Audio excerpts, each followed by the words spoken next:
Hi everyone, welcome to Noble Enough Online School. အားလုံးပဲမင်္ဂလာပါ Noble Enough Online School မှာကြိုဆိုပါရစေ။ဒီနေ့ကျမတို့ present tense နဲ့ past tense ကိုလေ့လာကြမယ်နော်။ What is present tense? Present tense talks about things happening now. အခုလက်ရှိဖြစ်ပေါ်နေတဲ့အရာတွေ daily routines နေ့စဉ်လုပ်နေတဲ့အလေ့အကျင့်အလေ့အထတွေ facts ဆိုတာအမှန်တရားတွေ What is past tense? Past tense ကဘာလဲ Past tense ဆိုတာ past tense talk about things that already happened. Past tense ဆိုတာဖြစ်ပျက်ပြီးတဲ့အရာတွေဖြစ်ခဲ့ပြီးတဲ့အရာတွေ finish actions in the past. အတိတ်မှာဖြစ်ပြီးခဲ့တဲ့ပြီးဆုံးခဲ့တဲ့လုပ်ဆောင်ချက်တွေကိုပြောတာဖြစ်ပါတယ်။ present tense မှာဆိုရင် I, you, we, they ကို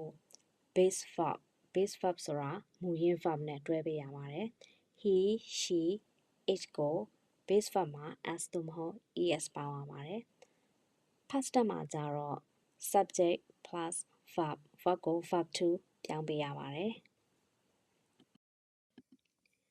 ဒီပုံထဲမှာဆိုရင်ပထမပုံက I eat breakfast every day ကျမနေ့တိုင်း breakfast စားတယ်မနက်စာစားတယ် every day ကနေ့စဉ်လုပ်ရိုးလုပ်စဉ်အလေ့အကျင့်အလေ့အထဖြစ်တဲ့အတွက် present tense ကိုသုံးပေးရပါတယ်ဒီမှာpresent tense မှာဆိုရင် subject ရဲ့အနောက်မှာအမြဲတမ်း base verb အမြဲလိုက်ပါတယ်အဲဒါကြောင့် eat eat က base verb ပါဒီမှာဒုတိယပုံက I ate breakfast yesterday ကျမမနေ့ကမနက်စာစားခဲ့ပြီးပြီyesterday ပါတဲ့အတွက် yesterday ဆိုရင်အမြဲတမ်း past tense ပါအဲဒါကြောင့် past tense မှာဆိုရင်subject အနောက်မှာ verb to လိုက်ပါတယ် verb to ဆိုရင် eate ရဲ့ verb to က ateh ပါဒီပုံထဲမှာဆိုရင်ပထမပုံက they play football on weekends သူတို့စနေတနင်္ဂနွေတိုင်း on weekends weekend မှာ s ပါရင်အဲ့ဒါ every weekends ကိုပြောတာနော်စနေတနင်္ဂနွေတိုင်းသူတို့ဘောလုံးကစားတယ်အဲ့ဒါက habit ဖြစ်တယ်အလေ့အကျင့်အလေ့အထဖြစ်တဲ့အတွက်ကို present tense ကိုသုံးပေးရပါတယ် present tense ဆိုရင် they ရဲ့အနောက်မှာ base verb လိုက်တဲ့အတွက် play က base verb ပါဒီမှာဒုတိယပုံက they played football last weekend သူတို့လွန်ခဲ့တဲ့စနေတနင်္ဂနွေတုန်းကဘောလုံးကစားခဲ့တယ် last weekend ဖြစ်တဲ့အတွက် last ပိုင်းအမြဲတမ်း past tense ကိုသုံးရပါတယ် past tense မှာ subject ရဲ့အနောက်မှာ verb to လိုက်တဲ့အတွက် play ဖြစ်သွားပါတယ်ဒီပုံထဲမှာဆိုရင်ပထမတစ်ခုက she goes to school every morning သူမမနက်တိုင်းကျောင်းကိုသွားတယ် every morning ကမနက်တိုင်းကအလေ့အကျင့်အလေ့အထ habit ဖြစ်တဲ့အတွက်ကို present tense ကိုသုံးပေးရပါတယ် present tense မှာ she ရဲ့အနောက်မှာ s es ထည့်ရတဲ့အတွက် goes goes ကိုသုံးထားပါတယ်ဒီမှာဒုတိယပုံက she went to school this morning ဒီမနက်တုန်းကသူမကျောင်းကိုသွားခဲ့တယ် this morning ပါတယ်သူလှုပ်ပြီးပြီသူမလှုပ်ပြီးပြီသွားပြီးပြီဖြစ်တဲ့အတွက်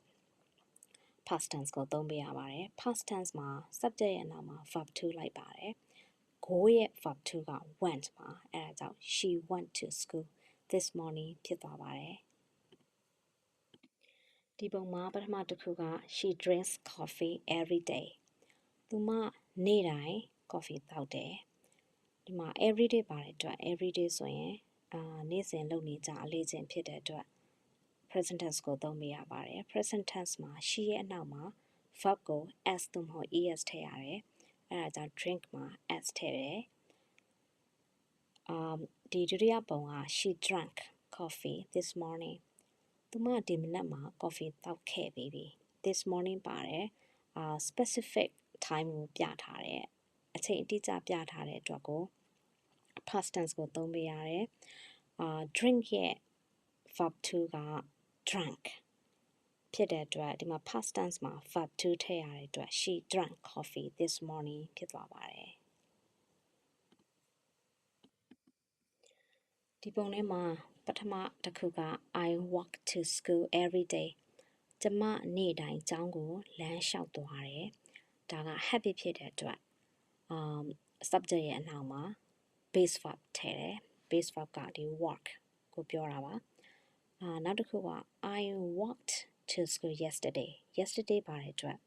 ဒီမှာ past tense ဖြစ်သွားတယ်ဒီမှာsubject ရဲ့အနောက်မှာ verb to ထည့်ရတယ်အဲဒါကြောင့် walk ရဲ့ verb to က W-A-L-K-E walked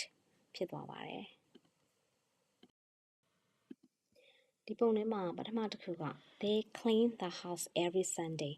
သူတို့တနင်္ဂနွေနေ့တိုင်းအိမ်သန့်ရှင်းလုပ်တယ် every Sunday ပါတဲ့အတွက်happy ဖြစ်တယ် happy ဖြစ်တဲ့အတွက်ကိုpresent tense ကိုသုံးပေးရတယ် present tense မှာ subject ရဲ့အနောက်မှာ base verb လိုက်တယ် base verb က clean နောက်တစ်ခုက they cleaned the house last Sunday သူတို့လွန်ခဲ့တဲ့တနင်္ဂနွေနေ့တုန်းကအိမ်ကိုတန့်ရှင်းလုပ်ခဲ့တယ်ဒီမှာ last ပါတဲ့အတွက်အမြဲတမ်း past tense ကိုသုံးပေးရတယ် past tense မှာ subject အနောက်မှာ verb to လိုက်တဲ့အတွက် clean ရဲ့ verb to က cleaned C-L-E-A-N-E-D clean ဖြစ်သွားတယ်ဒီပုံထဲမှာပထမတစ်ခုက she brushes her teeth every night သူမညတိုင်းသွားတိုက်တယ်ဒီမှာ every night ဆိုတာအလေ့ကျင့်အလေ့ထား happy ဖြစ်တယ် every ပါရင်အမြဲတမ်း present tense ကိုသုံးပေးရတယ် present tense မှာ subject ရဲ့အနောက်မှာ base verb လိုက်တယ် base verb လိုက်တယ်ဆိုရင် she ရဲ့အနောက်မှာဆိုရင် as တော့မ es ထည့်ရတယ်ဒီမှာ brush ဖြစ်တဲ့အတွက်ကို es ထည့်သုံးပေးတယ်အဲဒါကြောင့် brushes ဖြစ်သွားတယ်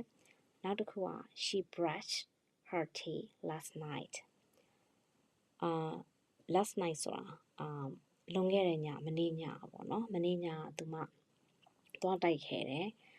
မနေ့ညကဖြစ်တဲ့အတွက် past tense ကိုသုံးပေးရတယ်ပြီးဆုံးသွားပြီshe ရဲ့အနောက်မှာဒီ subject ရဲ့အနောက်မှာ verb to လိုက်တယ် past tense ဆိုရင်ဒီ brush ရဲ့ verb to က brush B-R-U-S-H-E-D brush ဖြစ်သွားပါတယ်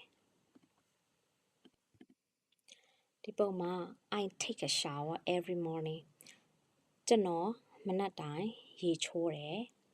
မနက်တိုင်း every morning ဖြစ်တဲ့အတွက် habit ဖြစ်တယ်အလေ့ကျင့်လေ့ထားဖြစ်တယ်အဲဒါကြောင့် present tense ကိုသုံးပေးရတယ် present tense မှာ subject ရဲ့နောက်မှာ base verb လိုက်တယ် I ရဲ့နောက်မှာ base verb take ဒီနောက်တစ်ခုက I took a shower this morning ကျွန်တော်ဒီမနက်မှာရေချိုးခဲ့ပြီ this morning ပါတဲ့အတွက်အချိန် specific time ကိုပြတဲ့အတွက်ကို past tense ကိုသုံးပေးရတယ် past tense မှာ subject အနောက်မှာ verb to လိုက်တယ် take ရဲ့ verb to က took ပါအဲဒါကြောင့် I took a shower this morning ဖြစ်သွားပါတယ်အခုနောက်တစ်ပုံကဒီပထမပုံကိုကြည့်မယ်ဆိုရင် we visit our grandma every month ဒီမှာ every ပါတယ်လတိုင်းကျမတို့အဖွားစီကိုသွားလဲတယ် every month ဖြစ်တဲ့အတွက်ကို present tense ကိုသုံးပေးရတယ် present tense မှာ subject အနောက်မှာbase verb လိုက်တယ် base verb က visit ဒုတိယတစ်ခုက we visited our grandma last month လွန်ခဲ့တဲ့လကအဖွားစီကိုကျမတို့သွားလဲတယ်ဒီမှာ last month ပါတဲ့အတွက် past tense ဖြစ်သွားတယ် past tense ဆိုရင် subject ရဲ့အနောက်မှာ verb to လိုက်တယ် visit ရဲ့ verb to က visited ပါနောက်ထပ် example တစ်ခုအနေနဲ့ she helps her mom every day သူမရဲ့အမေကိုနေ့တိုင်းကူညီပေးတယ်ဒီမှာ every day ပါတဲ့အတွက် present tense ကိုသုံးပေးရတယ် present tense မှာ subject အနောက်မှာ base verb ကိုထည့်ပေးရတယ် he she it ဆိုရင် s သို့မဟုတ် es ထည့်ပေးရတဲ့အတွက်ဒီမှာ she ဆိုရင် help မှာ s ကိုထည့်ပေးရတယ်ဒီမှာဒုတိယတစ်ခုအနေနဲ့ she helped her mom yesterday မနေ့ကသူမရဲ့အမေကိုကူညီခဲ့တယ်မနေ့ကဖြစ်တဲ့အတွက်ပြီးဆုံးသွားပြီဖြစ်တဲ့အတွက် past tense ကိုသုံးပေးရတယ်ဒီမှာ subject အနောက်မှာ verb to လိုက်တဲ့အတွက် help ရဲ့ verb to က helped H-E-L-P-E-D helped ဖြစ်သွားပါတယ်ဒီပုံထဲမှာ they wash the car every Sunday သူတို့တနင်္ဂနွေနေ့တိုင်းကားကိုရေဆေးတယ်every Sunday ဖြစ်တဲ့အတွက် every ပိုင်း present tense ကိုသုံးပေးရတယ် ဒီမှာ present tense မှာ subject ရဲ့အနောက်မှာ base verb လိုက်တယ် base verb က watch ပါဒီမှာနောက်တစ်ခုက they watch the car last Sunday သူတို့လွန်ခဲ့တဲ့တနင်္ဂနွေနေ့ကကားရေးဆေးခဲ့တယ် last ပါတဲ့အတွက် past tense ကိုသုံးပေးရတယ် past tense မှာ subject ရဲ့အနောက်မှာ verb 2လိုက်တယ် wash yes verb 2က washed ဖြစ်ပါတယ် WASHED wash ပါဒီပုံထဲမှာပထမတစ်ပုံက he studies math every day သူနေ့တိုင်းသင်္ချာဘာသာကိုလေ့လာတယ် everyday ပါတဲ့အတွက် habit ဖြစ်တယ် habit ဖြစ်ရင် present tense ကိုသုံးပေးရတယ် present tense မှာ subject ရဲ့အနောက်မှာ base verb လိုက်တယ် he she it ဆိုရင် base verb plus s သို့မဟုတ် es ထည့်ရတဲ့အတွက်ဒီမှာ study ကို es ထည့်တယ် studyက study ဖြစ်တဲ့အတွက် y ကို i ပြောင်းပြီး es ထည့်တယ်နောက်တစ်ခုက he studied math last night